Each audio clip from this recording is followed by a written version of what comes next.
Thank you, Mr. President Pro Tem. Point of personal privilege, guest in the gallery. And then I'd also like to request that my remarks of more than 200 words be entered into the journal.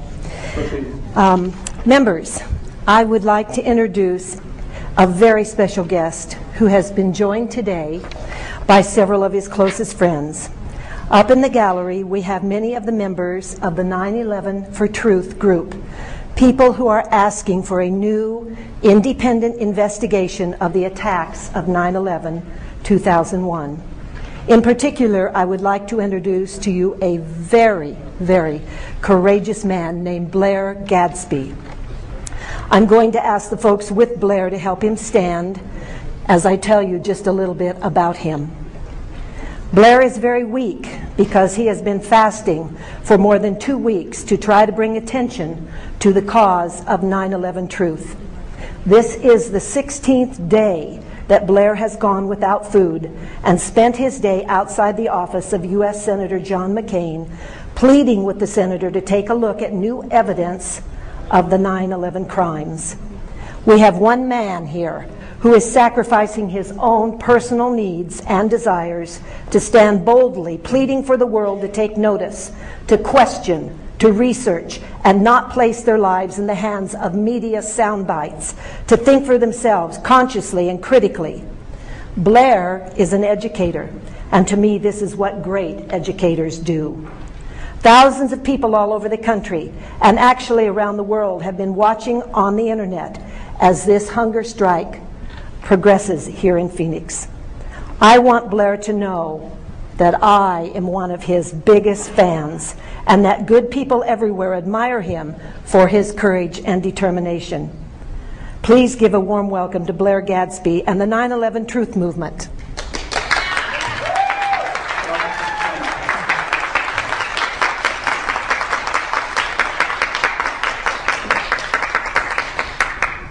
Mr. President, if I might continue. Proceed. Last month, I started speaking publicly regarding my concerns about the attacks of September 11th, 2001, which brought down the Twin Towers of the World Trade Center, as well as Building 7. If you've watched the media coverage since I first began to speak out, you know how vicious and irrational it has been towards me. The media have worked hard to try to make it seem silly to even question the 9/11 Commission report, even though some of its own authors have done so, including both of the Commission co-chairmen, Mr. Hamilton and Keene. Actually, the 9/11 Commission report represents just one theory, the theory that fire and the damage from the airplane impacts brought down the 3 buildings. This theory explains none of the features of the destruction that we all witnessed that day and which we can still observe on hundreds of videos.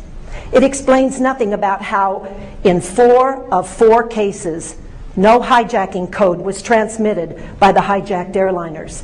And in 4 of 4 cases, no fighter jets managed to get alongside any of the hijacked airliners.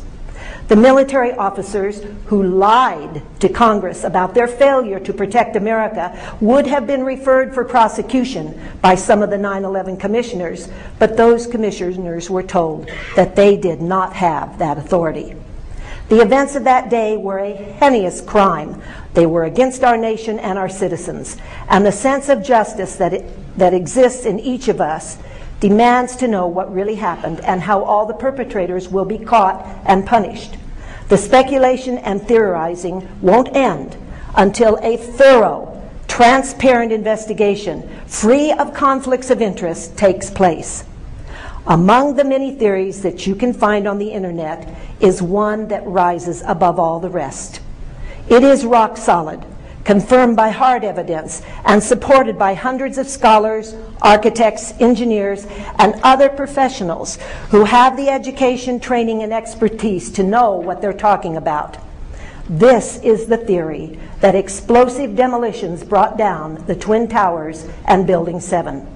I've placed a handout on each of your desks inside of the manila folder. And that has a photo of one of the towers as it begins to collapse. I'd like you to take a look at that photo, if you will. Notice in that picture that you see steel beams being flung outward from the building and great huge clouds of dust that is actually pulverized concrete. A building that falls down doesn't pulverize itself into dust as it drops. Imagine dropping a chunk of concrete 30 feet or more. Is it going to fall into dust? No. Yet the concrete in the towers was blasted into powder that covered all of Manhattan. Think about this now. You can see that powder already being formed long before that upper section has fallen more than a few floors. As you look at that photo, ask yourself, is this a picture of a building collapsing, or is this a picture of a building exploding? Does a building that collapses have the ability to fling its own steel beams sideways up to 600 feet? Does a building that is just starting to collapse blast its contents outwards in a massive cloud of dust? What do you see in the photo? I see an explosion, and so do millions of other people who are demanding a real investigation.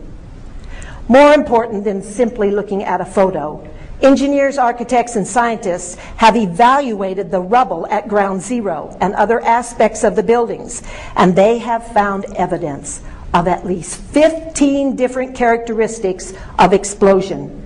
These 15 characteristics are listed on the handout as well. Despite the media's outrageous attacks on my sanity, intelligence, and patriotism, the emails and phone calls to my office have been 95% supportive of my request for a new investigation. I've been amazed, really, to see just how overwhelmingly the public rejects the official reports, not only of the 9/11 Commission, but also those of FEMA and NIST, which is your National Institute of Science and Technology.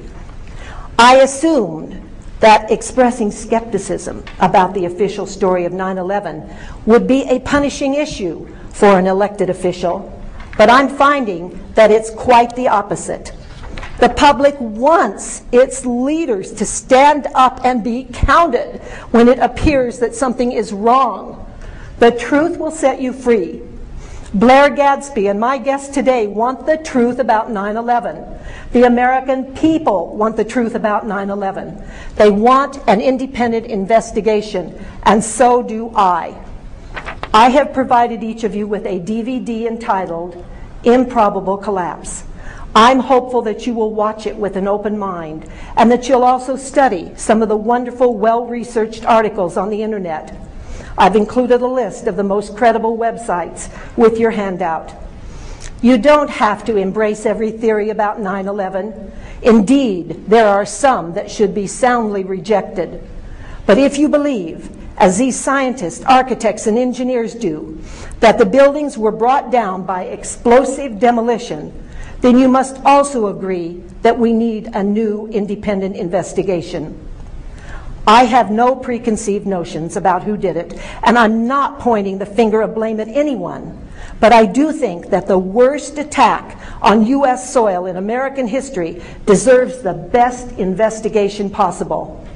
And that is not going to happen until people like us begin to speak out.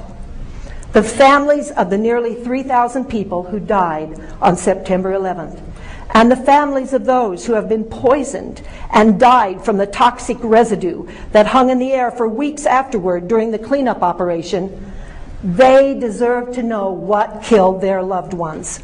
If anyone else was involved in the planning and implementation of these attacks, then they need to be brought to justice. I ask you to study the material I have given you, and then join me in a call for a new independent investigation. Thank you so much, Mr. Speaker Pro Tem. President.